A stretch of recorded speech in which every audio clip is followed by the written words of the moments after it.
ونصلي على رسوله الكريم أما بعد فأعوذ بالله من الشيطان الرجيم بسم الله الرحمن الرحيم قل هل يستوي الذين يعلمون والذين لا يعلمون وقال النبي صلى الله عليه وسلم من يرد الله به خيرا يفقهه في الدين صدق اللہ العظیم۔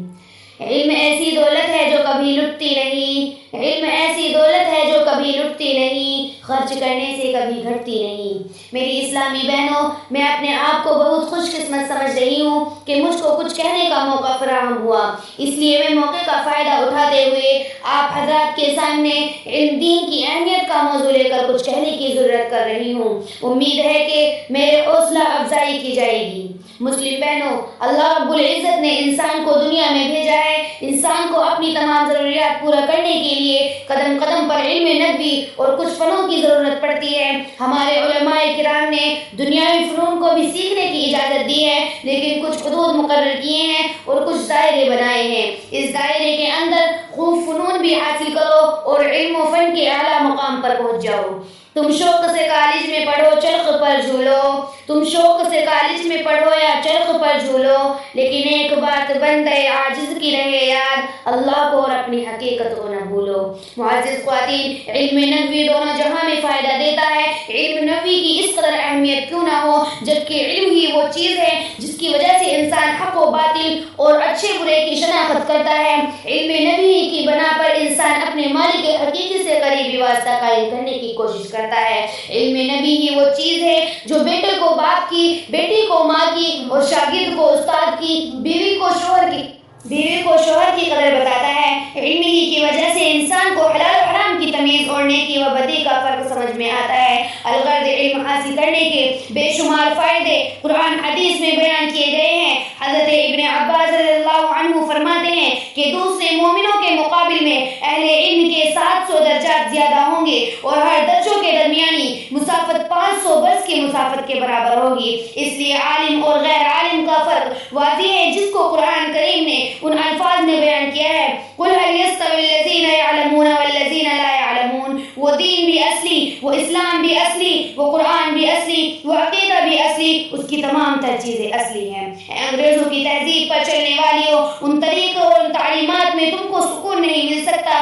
اگر تم اپنے گھروں میں سکون چاہتی ہو، اگر اپنے خاندان میں سکون چاہتی ہو، اگر اپنی اولاد میں سکون چاہتی ہو، اگر اپنی اولاد کو فرما بردار بنانا چاہتی ہو، اگر والدین کے لیے سکون چاہتی ہو، تو علم دین کو سیکھنا ضروری سمجھ لو، بلکہ قسم کھا لو، اس لیے کہ اس کے بہت زیادہ فائدے ہیں۔ عبادت ہو یا تجارت، سیاست ہو یا سیادت، ہر ایک کی ترقی کا راز اس علم کے اندر ہے۔ علم کے بغیر انسان نہ اچھی تربیت پا سکتا ہے اور نہ اپنے کاروبار کو آگے بڑھا سکتا ہے اور نہ زندگی کے کسی شعبے کو تابناک کر سکتا ہے اور نہ عقل و فراست کے عروج کو حاصل کر سکتا ہے، کیونکہ علم و عقل کو بڑھاتا ہے، ذہن کو تازگی کرتا ہے، قلب کو سیراب کرتا ہے اور حسن سیرت عطا کرتا ہے اور بادشاہت و سلطنت عطا کرتا ہے۔ معزز خواتین، آج کل کی عورتوں نے یہ عقیدہ بنا رکھا ہے کہ علم کی ضرورت صرف مردوں کو ہے اور عورتوں کو کوئی ضرورت نہیں۔ تنگ نظر افراد نے عورتوں کو جاہلہ بنا رکھا ہے۔ کچھ آوازیں ایسی سنائی دیتی ہیں کہ عورتوں کی ذمہ داری صرف بچے و گھر کا کام کاج ہے۔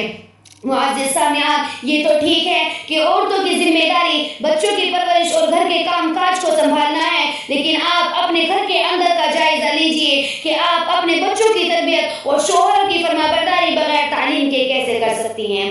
آپ کو معلوم ہونا چاہیے کہ کسی بھی گھر میں پیدا ہونے والا بچہ، اس کے لیے سب سے پہلی درسگاہ ماں کی گود ہے۔ ماں کو جو کرتے دیکھتا ہے، اس کا نقش بچے کے دل پر جم جاتا ہے۔ اگر ماں دیندار ہوگی تو بچہ بھی دیندار ہوگا، لیکن اکثر عورتیں دیندار اور تعلیم یافتہ نہیں ہوتی ہیں، جس کی وجہ سے جہالت عام ہوتی جا رہی ہے، بے شرمی بڑھتی جا رہی ہے۔ اس لیے عورتیں جانتی ہی نہیں ہیں کہ اللہ اور اس کے رسول کیا چاہتے ہیں۔ ان کے اعمال برباد ہوتے جا رہے ہیں اور غلط عقائد کی وجہ سے تمام بدعات اور رسومات خاص کر عورتوں میں موجود ہیں اور ان کی دنیا بھی برباد ہوتی جا رہی ہے اور علم نہ ہونے کی وجہ سے آخرت بھی برباد ہوتی جا رہی ہے، اس لیے کہ ان کو معلوم ہی نہیں ہو پاتا کہ کس کا کتنا ادب کرنا چاہیے، جس کی وجہ سے گھروں میں لڑائی جھگڑا رہتا ہے، لڑکی اپنے مائکے میں پڑی رہتی ہے۔ آج امت کی 80% ایسی عورتیں ہیں جو دینی تعلیم سے محروم ہیں اور خاص طور سے ہندوستان کی عورتیں جہالت کی دلدل میں پھنسی ہوئی ہیں۔ بہنوں، افسوس کی بات ہے آج خواتین ناچ گانے، فلمیں، گیت، ڈھول، تماشا اور شادی کے تمام رسومات و بدعات میں خوب بڑھ چڑھ کر حصہ لیتی ہیں۔ زمانہ آج بھی اسلام ہی سے فیض پائے گا، زمانہ آج بھی اسلام ہی سے فیض پائے گا، مٹے گی ظلمت شب اور سورج جگمگائے گا۔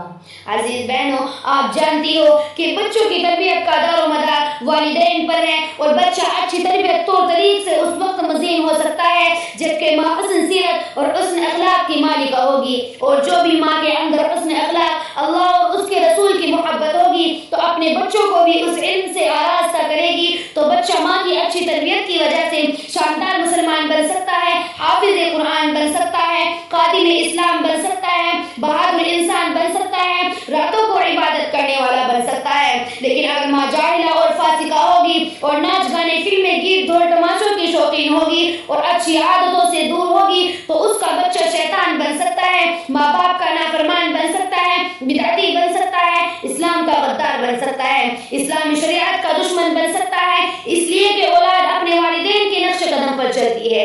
دینی بہنوں، احادیث میں ایسی بہت سی مثالیں ملتی ہیں کہ صحابیات علم دین حاصل کرنے کے لیے بےتاب رہتی تھی۔ ایک صحابیہ عورت نبی کریم صلی اللہ علیہ وسلم کی خدمت میں حاضر ہوئی اور عرض کیا کہ اے اللہ کے محبوب، مرد تو آپ سے علم دین سیکھ لیتے ہیں مگر ہم عورتیں گھر میں رہتی ہیں جس کی وجہ سے ہم بات نہیں سن پاتی، اس لیے آپ کوئی دل مطمئن فرما دیجئے جس میں ہم حاضر خدمت ہو جایا کریں، آپ ہم کو علم دین سکھایا کریں جو اللہ رب العزت نے آپ کو عطا کیا ہے۔ چنانچہ آپ نے بدھ کا دل مطمئن فرما دیا۔ اس طرح ہر بدھ کو صحابیات جمع ہوتی تھی اور حضور پردے میں ان کو علم دین سکھایا کرتے تھے۔ حدیث پاک کا مفہوم ہے جو بچہ اپنی زندگی میں سب سے پہلے اپنی زبان سے اللہ کا لفظ نکالتا ہے تو اللہ تعالیٰ ماں باپ کے پچھلے گناہ معاف کر دیتے ہیں۔ اگر کسی عورت نے بچے کو قرآن نازلہ پڑھایا، جس وقت وہ قرآن نازلہ مکمل کرے گا تو اس وقت اللہ تعالیٰ اس کے ماں باپ کے گناہوں کو معاف کر دیں گے۔ دوسری حدیث میں آتا ہے، حضور صلی اللہ علیہ وسلم نے ارشاد فرمایا، جس کی اولاد نے قرآن کریم حفظ کیا تو اللہ تعالیٰ قیامت کے روز اس کے والدین کے سر پر ایسا تاج رکھے گا جس کی روشنی چاند اور سورج سے بھی زیادہ ہوگی۔ دیکھنے والے کہیں گے یہ کون ہے؟ بتایا جائے گا یہ وہ لوگ ہیں جنہوں نے اپنی اولاد کو قرآن کا حفظ کرایا تھا۔ اگر آپ تاریخ کا مطالعہ کریں معلوم تو ہوگا کہ جہاں مردوں نے نمایاں کام انجام دیے ہیں تو وہیں ہماری ماں اور بہنوں کی بھی بڑی خدمات ہیں۔ اگر مردوں نے ہجرت کی تو عورتوں نے بھی ہجرت کی۔ اگر بہادری میں خالد بن ولید کا نام آتا ہے تو مستورات میں حضرت خولا کا بھی نام نظر آتا ہے۔ اگر مردوں میں حضرت بلال کی قربانیاں نظر آتی ہیں تو حضرت سمیہ کی بھی قربانی نظر آتی ہیں۔ اگر حضرت حسین جنت کے نوجوانوں کے سردار ہیں تو حضرت فاطمہ بھی جنت کی عورتوں کے سردار ہیں۔ اگر فقہ میں حضرت عبداللہ بن مسعود کو دکھائی دیتے ہیں تو فقہ میں حضرت عائشہ بھی دکھائی دیتی ہیں۔ اگر عبادت میں حضرت حسن بصری کا نام آتا ہے تو عبادت میں بھی رابعہ بصریہ کا بھی نام موجود ہے۔ وہ معزز تھے زمانے میں مسلمان ہو کر، وہ معزز تھے زمانے میں مسلمان